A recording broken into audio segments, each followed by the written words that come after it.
Tuesday, September 11th, 2001. It started off as a day like any other. Cliche, yes, I know. But true, nonetheless. Having lived here in Texas for 3 years now, I can safely say that it looks strikingly like a September day here in Texas. It's a clear blue sky, no clouds, brilliant sunshine. Okay, maybe it was a little bit cooler.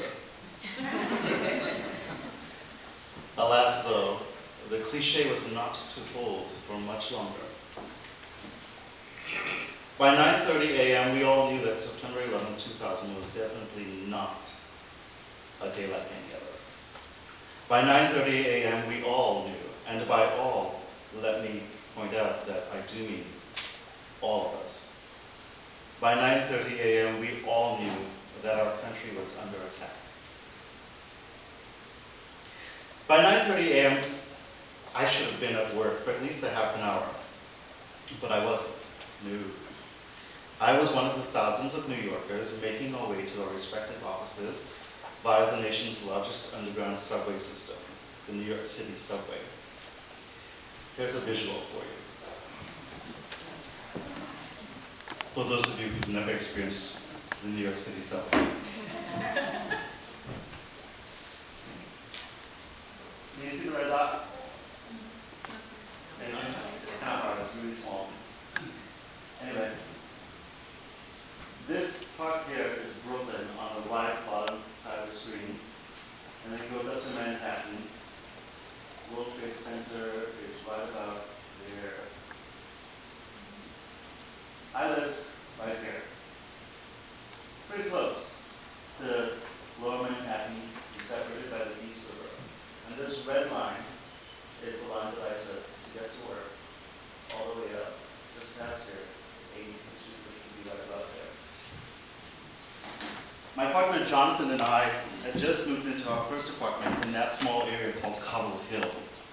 And it's very close to the southern tip of Manhattan, as you can see, separated only by the East River. John was a professor at Brooklyn College, which is deeper into Brooklyn, and he headed south from our place to go to work, while I, on the other hand, had to travel north to the Upper West Side of Manhattan, to the Church of St. Paul and St. Andrew United Methodist on 86th Street. And that's where I lived. In order to get there from where we lived, I'd walk a few blocks to the Borough Hall stuff, and you could just make out the very edge of the picture, B-O-R-O-G-H, that's stuff. That's where I would get on the train and go north. It's only 2 stops away from Wall Street, the first stop in Manhattan. Looking back and thinking about the timing of that morning,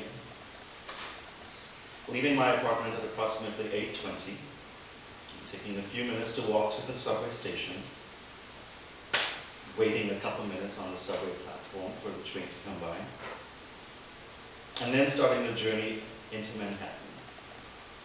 At 8:46 a.m., I put myself underground, still in Lower Manhattan, when the first plane hit the North Tower of the World Trade Center. It was around that time that our train suddenly stopped. It was midway between 2 stations, and of course, like any impatient New Yorker worth his salt, my first thought was, great! I'm going to be late for work. We sat there waiting for something, anything to happen. But nothing did. There's no movement of the train. There's no broken, crackled announcement informing us of a sick passenger in a train ahead or a police investigation in the next station. Both of these are frequent reasons for delays on the train. Nothing. No explanation was given. Keep in mind that none of us in that train knew what had happened above ground.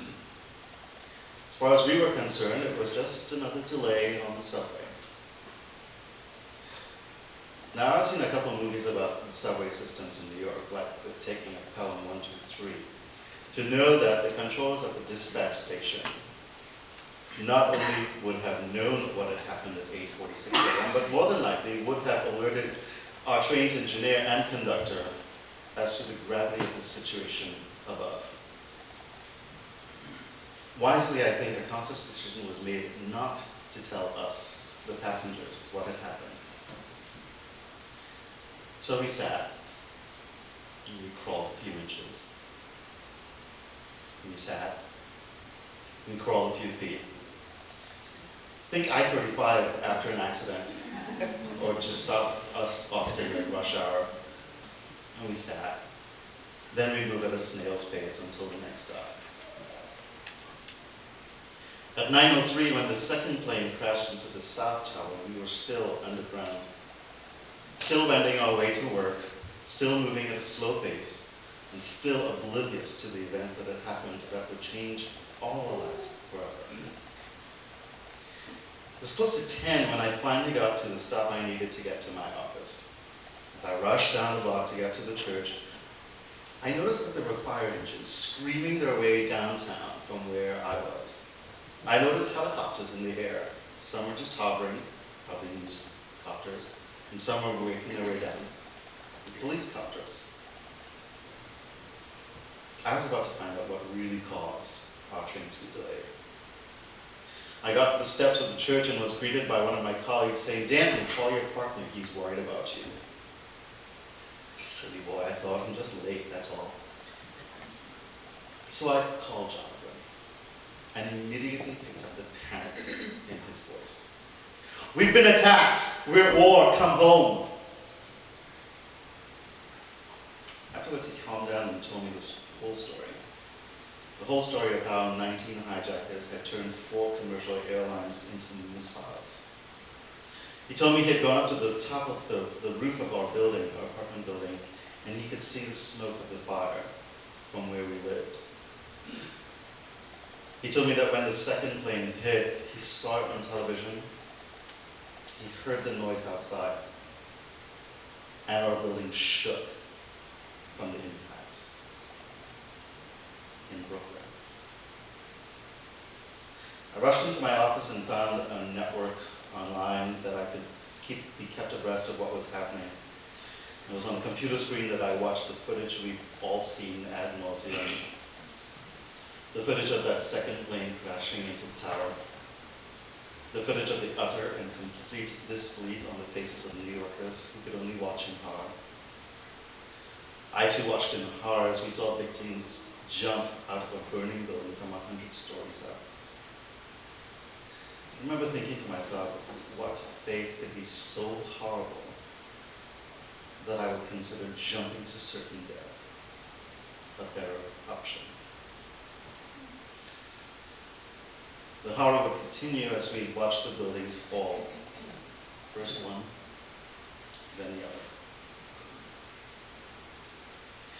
At the time the towers came down, all underground transportation had stopped. Thankfully. No trains ran into Manhattan from Brooklyn, nor did any leave Manhattan for a point south. People who lived in Brooklyn had but one choice to get home: walk. Walk over the Brooklyn Bridge. And they did, by thousands. By the time the towers came down, my then pastor that I worked with, Reverend Kate Carpenter, had decided that we, like so many other churches both in New York and around the country, would hold a candlelight vigil that evening. I had no means of getting home at that point because I had no intention of leaving the relatively safe Upper West Side of Manhattan and walking into a danger zone called Lower Manhattan to get to Brooklyn. So I decided I would stay and do what I do best: play the piano, sing at the vigil. And I learned about being in the ministry of presence, just being there for someone. It might be someone you don't know, but just being there was enough for them. It was about 10 p.m. when the authorities reopened one line from Manhattan to Brooklyn, rerouting it away from its normal path of directly under those buildings, which was now collapsed, but still getting it across the East River and into Brooklyn. It was a train I had to take to get home, a train that, while it didn't put me near the stop I would normally have gotten out at, At least it put me within walking distance of home. That was an eerie walk home. There was no one else in the streets. In New York City, that's strange.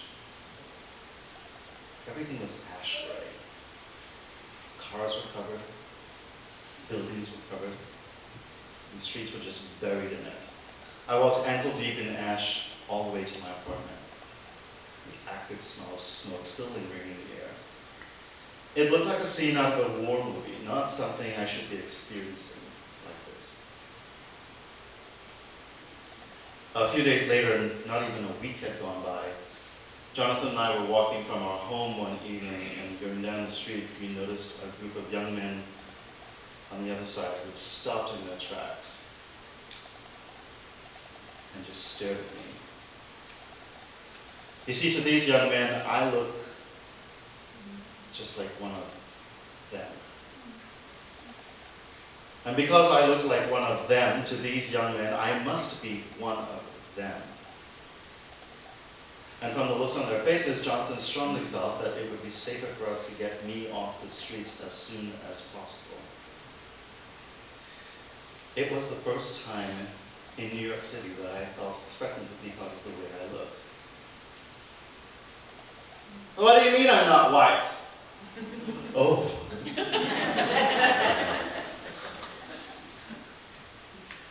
How is this supposed to happen? Not in New York. New York's the biggest melting pot in the world. New York was the one place that persons of color did not have to feel threatened merely because they were persons of color. Unfortunately for me, the fear-mongering had already set in. Yet another minority had fallen victim to our society's "let's get 'em" mentality. The mentality of that which we do not understand must be evil, and suddenly the actions of 19 fundamentalist Muslims created an atmosphere that vilified an entire religion. Suddenly, to be a Muslim meant that you were suspect, that you were a terrorist.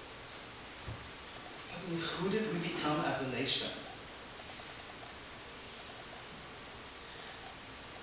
Friends, I believe that we are called to fight that mentality of fearing minorities. I believe that Jesus' unconditional love and God's unconditional love for his Son and for all of us is the example by which we were meant to live instead. I believe that to call myself a Christian means that I must strive to be more Christ-like in my life. I must strive, as the hymn writer says, to work with each other, to walk with each other, and to show them that we are Christians by our love. By our love, not our fear of the unknown, not our prejudices, not our own preconceptions of who or what people are. We can show them that we are Christians by our love. Will you pray with me?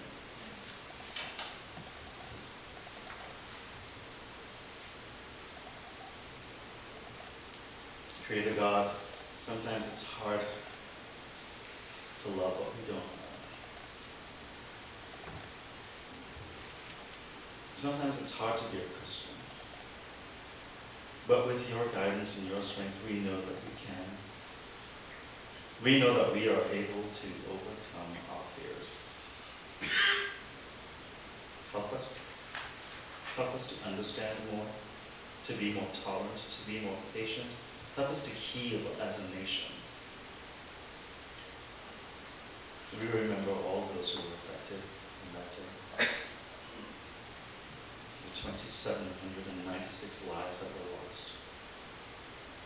The countless others lost since then in war. We ask that you touch each of those families, be with them, continue to comfort and guide. Be with us here as we send our own brothers, children, parents off to a war.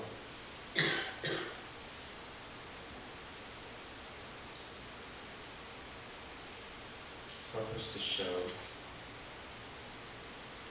purpose to show them that we are Christians by our